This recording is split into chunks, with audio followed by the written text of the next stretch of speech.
Welcome to Fun and Games Side Quests. Every episode is a different host sharing a video game they love and why they love it. Hi, everyone. My name is Roger, and I am the host of the Gamerheads podcast. The podcast has been around for quite a while now, since 2016. That's when we first started it. And it has gone through different transitions and iterations. But one thing that we always have in common is that we like to talk about games we're playing and have fun talking about the games we're playing as well. Speaking of games, today I'm going to be talking about Dark Age of Camelot. This is a game that came out in October of 2001, and I was in college at the time. And I remember my college roommate saying to me, "Hey, you got to play this game. This game's amazing. But the one thing that I had to do to get this game is to upgrade my computer because my computer wasn't good enough to play the game. So I had to buy a new graphics card and such. But finally got everything going for the game. And yeah, it was amazing time playing this game. So Dark Age of Camelot is a MMO. And what's unique about this, it takes place after King Arthur has died. And the kingdom is split into 3 different realms. So you had Albion, which was pretty much where King Arthur was from. And that world had mainly humans in that world or in that realm. Then you had Midgard, which was like the land of the Vikings, and that had humans, but also had kobolds as well, and other type of character classes and races. And then you had Hibernia, which was the land of force and magic. And as you can probably guess, that's where elves typically resided.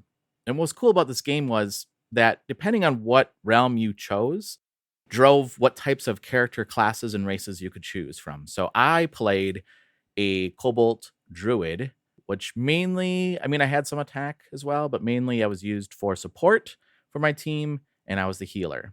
Now in this game, you could travel all over your realm that you chose, and you could spend all your time in your own realm if you wanted to, doing your own quest. But the overall focus of the game was realm versus realm. So in the borderlands between the different realms, there was always fights that were happening there. And if you entered those areas, you were free game to be attacked by other people from the other realms.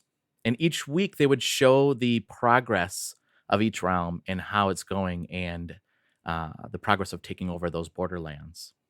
One of the cool things about this game as well was the fact that you could create your own guild, and you can create your colors of your guild and your logo of your guild.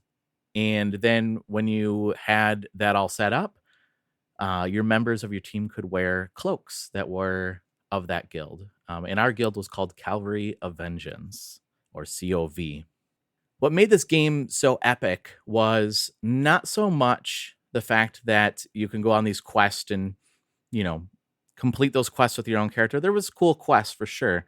What made this game so cool, though, was the epic battles that happened, especially in the realm versus realm area. A couple examples here of what I meant by that. There was one time where a small party of ours, so we would always get together, Cavalry of Vengeance would get together and determine when we're going to do raids. And a small group of us were going to go attack Hibernia and try to take over some of the land there. And it probably wasn't a great idea because there was a small contingency of us, and we were ambushed pretty quickly, and everybody was killed except for me, as I'm sitting back trying to heal them. And I remember running to the woods and hiding in the woods. And these elves, other players were like trying to find me in the woods, and they couldn't find me. And finally, our friends, the rest of the COV, showed up and chased off the elves. And then I came out of hiding, and I was able to res the players from my party. It just felt so cool. Felt so epic. And those are the things that you'll remember, and you'll retell stories of that when you're thinking about this game. Another time, we were being overwhelmed by elves, and this time in our land, and it was like the snow-covered land, So in these realms, in these border realms, you also have monsters that will spawn as well. And a monster from our realm spawned there. And it was this huge, giant crab-like thing, and it started attacking the elves. And it was awesome. I mean, it just was so epic. They were coming at us, and this crab pops up from behind them and just starts attacking them. It was like something out of the movies. It was just so epic. But again, it's that retelling of these stories and thinking back to those things that made this game so cool. And you would get together with your friends and you would talk about it, and it was just so magical. It was such a cool time. Later in the game, they are trying to add more variety, add more spice to the game. And I remember one time we were in this city and there was all this commotion happening. And the city was like one of the beginning cities. Like when you start off a character, your early level characters would be fighting monsters in this area. So it was like a lower level city, and just tons and tons of people were rushing to the city, just piling into the city. And finally, I was asking the server, what's going on? And somebody said, there's a giant attacking this city. And what the devs did was they added this giant that was just a damage sponge. It was just soaking up all this damage. And you would just see waves of these people going off into the distance as you see this giant getting closer. And the giant would swing its big club, and these characters would go flying. And I stayed there for a while thinking I was going to help out. And I just saw more.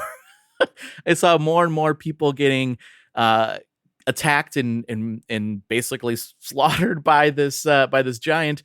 By the time I got to the city, I was like, "Oh no, I'm out of here!" And I hopped on my horse and I rode away. But it was such an epic moment. It was so cool, and it was so unique and something different. Like, this was just added by the developers, just saying, "Hey, you know what? The random event, a giant shows up and it starts attacking." As much fun as this game was, and I loved Dark Age of Camelot, I did fall off of it. And the reason why, well, a couple of reasons why. One, the cost. I mean, there was a monthly fee with this game. And, being in college, that wasn't always easy to be able to afford. The other real reason that I fell off this game is because all my friends moved on from Dark Age of Camelot to World of Warcraft. And Dark Age of Camelot, it's just not as fun if your friends are not playing. And it's still running today, to this day. And I often think maybe I should go back and play this game, but it's just not the same without your friends. But it was fun while it lasted. Well, thanks everyone for giving me a listen on this topic. You can also listen to our podcast, the Gamerheads podcast, wherever you find your podcasts. And you can also check us out on our website at gamerheadspodcast.com. Thanks, everybody. Stay safe. And as always, happy gaming. Do you feel like you're the only person in your circle who wants to go deep about video games regularly? We were like that too, until now. Welcome to Crossplay Conversations, the brand new bi-weekly topical video game podcast from Luke Lewis, Joseph Hooper, and Jacob McCourt. With many years of breaking it down separately on shows like the Left Behind Game Club, Player Podcast, and Lukewarm Games, the gang is finally coming together to publish their gaming group chat in audio form every other week. Expect roundtable reviews of the latest games, profiles of upcoming indies, and insightful conversations about essential topics in the video game industry. All with a mostly positive, insightful, and fun style. Crossplay Conversations debuts on August 1st with brand new episodes hitting every other Tuesday. Help us out by subscribing on your podcast platform of choice to get the first episodes delivered straight to your feed. And follow us on Twitter at Crossplay Convos for updates about the show. Cheers and happy gaming. CPOV. CertainPOV.com.